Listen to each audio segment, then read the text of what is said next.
Hello everyone, welcome back to your channel tag of knowledge. Students, आज की इस video में आपको एक्सप्लेन कराने वाला हूँ 2020 के इंग्लिश के पेपर की ग्रामर का पोर्शन। इसलिए इस वीडियो को एंड तक जरूर देखिएगा, वीडियो को बीच में बिल्कुल भी स्किप नहीं कीजिएगा, क्योंकि 2022 में आपकी जो परीक्षा होने वाली है उसमें ये जो पेपर है आपकी बहुत ज़्यादा हेल्प करने वाला है। क्योंकि इस पेपर की ग्रामर को एक बार आप देख लेते हैं और समझ लेते हैं तो आपको बहुत कुछ अंदाज़ा लग जाएगा कि 2022 में आपकी जो परीक्षा होने वाली है उसमें इंग्लिश का पेपर आपका कैसा आने वाला है और ग्रामर का लेवल कैसा रहेगा। इसलिए वीडियो को बिल्कुल भी स्किप नहीं कीजिएगा, इस वीडियो को एंड तक जरूर देखिएगा। चलिए वीडियो को शुरू करते हैं और सॉल्व करते हैं इसकी ग्रामर।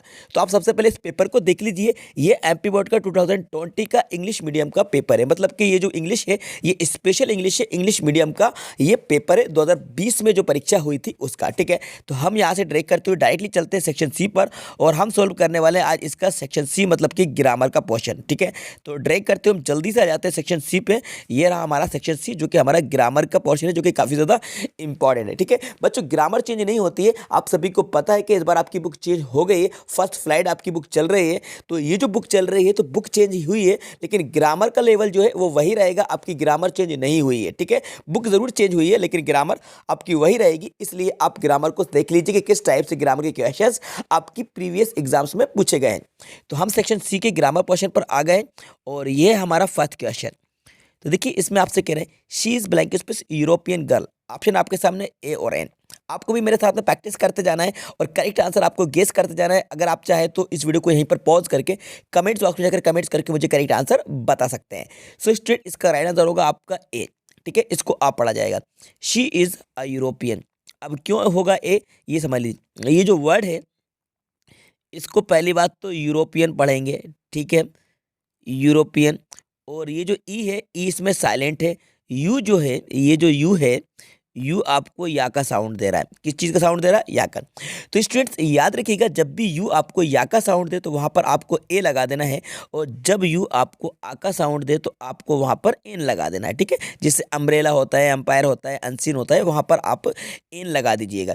ठीक है, लेकिन यू जब आपको या का साउंड दे, जैसे यूनिक होता है, यूनिट होता है, यूनिवर्सिटी प्लेयर होता है, यूरोपियन होता है, तो वहाँ पर हमें आर्टिकल ए भरना होता है। ठीक है, तो ई को आप भूल जाइए, ई यहाँ पर साइलेंट है, यू से आप पढ़ेंगे। दोस्तों, मुझे पता है आप सब परेशान हो, सीबीएसई ने पैटर्न बदल दिया है हमारा, बट टेंशन मत लीजिए। मजे की बात यह है कि पूरा पैटर्न ऑब्जेक्टिव हो गया, इसलिए हमें करनी है सिर्फ और सिर्फ मॉक टेस्ट की प्रैक्टिस। तो ये एक ऐप है फ्लो, चलो पहले डाउनलोड करो। अब आपको इस प्रैक्टिस सेक्शन में जाना है और सारे सब्जेक्ट्स के क्लास 12 और क्लास 10 दोनों ही के स्टूडेंट्स के लिए ये एक बनी हुई है पूरे एग्जाम इन्वायरमेंट की फीलिंग के साथ। इस मॉक पेपर में टाइमर भी लगा हुआ है, तो आपको टेस्ट के एंड पर पता चल जाएगा कि कौन सा सवाल आपने सही किया और कौन सा गलत। हर टेस्ट की अपनी रिपोर्ट जनरेट होती है। दूसरी और ज्यादा इंपॉर्टेंट बात, जिस भी क्वेश्चन में आपको प्रॉब्लम हुई उससे इमीडिएटली आप इस ऐप पर एक्सपर्ट ट्यूटर से पूछ सकते हो, और 60 सेकंड्स के अंदर एक ट्यूटर आपके साथ लाइव कनेक्ट हो जाएगा और आप अपना कंसेप्ट क्लियर कर लो। अभी इंस्टॉल करो और इस बार बोर्ड में आप 100% स्कोर टारगेट करोगे। देंगे तो यू आपको साउंड देगा यूरोपियन। ठीक है, देयरफॉर हमारा जो करेक्ट आंसर होगा वो होगा हमारा ए। क्लियर है स्टूडेंट? ए हमारा राइट आंसर होगा। अब बात करते हैं सेकंड नंबर के क्वेश्चन। तो हमारे देखिए सेकंड नंबर के क्वेश्चन है, I have been calling you blank space 2 hours. तो यहाँ पर नंबर ऑफ टाइम्स वाली बात चल रही है, 2 आवर्स जो कि अनसर्टेन टाइम है, इसलिए जो राइट आंसर होगा वो होगा हमारा 4। ठीक है, तो याद रखिएगा पॉइंट ऑफ टाइम के लिए, सर्टेन टाइम के लिए हम यूज़ करते हैं सिंस, और अनसर्टेन टाइम के लिए हम यूज़ करते हैं फॉर। तो यहाँ पर 2 आवर्स, तो ये कंफर्म नहीं है कि कौन से 2 घंटे, इसलिए हम जो यूज़ करेंगे प्रीपोजिशन फॉर का यूज़ करेंगे। तो हमारा जो राइट आंसर होगा वो होगा हमारा 4। ओके, क्लियर हो रहा है सारे क्वेश्चन के आंसर? Very good. अब बात करते हैं थर्ड नंबर के क्वेश्चन। तो देखिए हमारा थर्ड नंबर का क्वेश्चन है, Meeta is looking blank space the window through या ऑन। तो इसका राइट आंसर होगा थ्रू। ठीक है, Meeta is looking through the window, मतलब कि जो मीता है वो विंडो से देख रही है, तो यहाँ पर होगा थ्रू का यूज होगा, ऑन नहीं आएगा, थ्रू इसका राइट आंसर है। अब बात करते हैं हम क्वेश्चन नंबर 4। तो हमारा क्वेश्चन नंबर 4 है, neither Ruchi nor Neha blank space coming है, वाज या वर। तो इसका जो राइट आंसर होगा वो होगा वाज, वर नहीं होगा। समझ लीजिए इसका राइट आंसर वाज क्यों होगा। देखिए neither Ruchi nor Neha was coming, तो यहाँ पर ये जो नॉर है, नॉर से पहले का जो सेंटेंस है ये अलग हो गया। अब इसके बाद जो सब्जेक्ट नेहा है जो कि सिंगुलर सब्जेक्ट है, इसलिए राइट आंसर होगा वाज, क्योंकि सिंगुलर सब्जेक्ट के साथ वाज का यूज़ करते हैं। तो नाइदर के साथ जो नॉर आता है, तो नॉर के बाद वाला जो सेंटेंस होता है वो सेपरेट हो जाता है और उसके सब्जेक्ट के अकॉर्डिंग हमें हेल्पिंग वर्ब यूज़ करना होती है, मतलब कि ये अलग अलग सेंटेंस हो जाएंगे। इसको आप कंपेयर मत करिए, यहाँ पर आप इसको ये मान के चलिए चलिए कि ये सेंटेंस नाइदर रुचि नॉर तक हो गया। अब नेहा से आप इसको रीड करिए तो आप वाज यूज़ करेंगे और राइट आंसर होगा was. Neha was coming here, ठीक है। तो हेल्पिंग वर्ब जो यूज़ होगी वो नॉर के बाद वाले सब्जेक्ट के अकॉर्डिंग यूज़ की जाएगी, देयरफॉर राइट आंसर होगा वाज। अब देखते हैं हम question number 5। Question number 5, we blank space to respect our teacher, could या आउट। तो ये जो टू आया है तो टू का यूज होता है आउट के साथ। We out to respect our teacher, हमें अपने टीचर की रिस्पेक्ट करना चाहिए, ठीक है। कुड के साथ टू नहीं आता है, कुड टू नहीं होता है, आउट के साथ आता है, तो आउट टू राइट आंसर होगा। तो मतलब यहाँ पे आउट को लगा देना है, टू ऑलरेडी यहाँ पर सेंटेंस में दिया गया था, ठीक है। क्लियर है ना। अब आगे बढ़ते हैं हम क्वेश्चन नंबर 6 की तरफ। ये हमारा question number 6, come soon blank you will miss the train. Option आपके सामने अदरवाइज या बट, तो इसका रहना होगा अदरवाइज। कम सुन जल्दी आओ, otherwise you will miss the train, अन्यथा आप ट्रेन मिस कर देंगे, तो राइट आंसर होगा इसका अदरवाइज। अब इसके बाद हम देखते हैं 7 नंबर के question, if he blank space a taxi he will catch the bus. तो इसका रहना होगा हायर्स।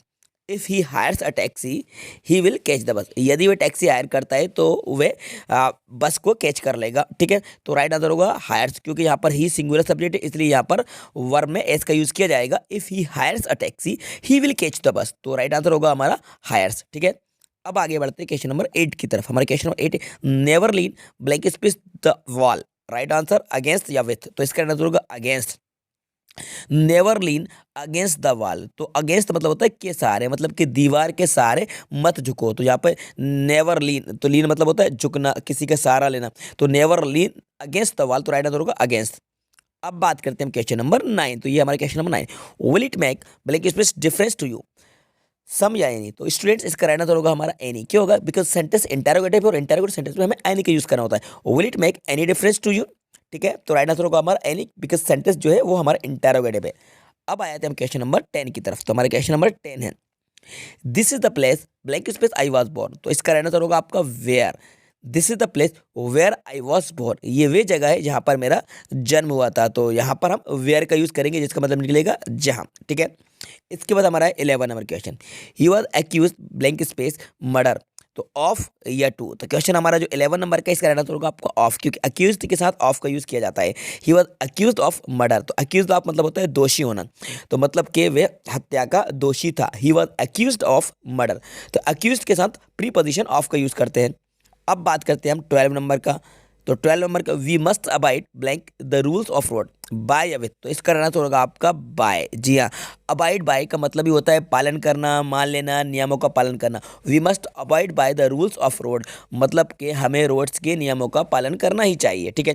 तो अबाइड बाय होता है, अबाइड विथ नहीं होता है। तो अबाइड का मतलब ही होता है मान लेना या फिर पालन करना, ठीक है। तो यहाँ पर होगा पालन करना, और दोनों ही मतलब निकलेंगे, मान लेना भी होगा। We must abide by the rules of road, मतलब कि रोड्स के नियमों का, मतलब हमें रोड्स के नियमों का पालन करना चाहिए या रोड्स के नियमों को मानना चाहिए, ठीक है। तो अबाइड बाय होगा। तो इस तरह से मैंने 1 से लेकर 12 तक सारी फ्लक्स को मैंने बता दिया है। एनी 10 करने के लिए आए थे, इस बार ऐसा नहीं होगा। इस बार आपको एनी 5 करने के लिए आएंगे फ्लक्स, और 5 आपके ड्यूएस डायरेक्टेड आएंगे। तो नेक्स्ट वीडियो में हम इसके ड्यूएस डायरेक्टेड को समझने वाले हैं। फिलहाल मैंने आपको यहाँ पर फ्लक्स को एक्सप्लेन करा दिए, और आई होप आपको ये सारे जो फ्लक्स मैंने एक्सप्लेन कराएं समझ में आ गए होंगे और आपके सारे डाउट्स क्लियर हो गए होंगे। तो इस वीडियो को लाइक कर दीजिएगा, अपने सारे दोस्तों को ज़्यादा शेयर कर दीजिएगा, और यदि चैनल पर नए तो चैनल को सब्सक्राइब कर दीजिएगा।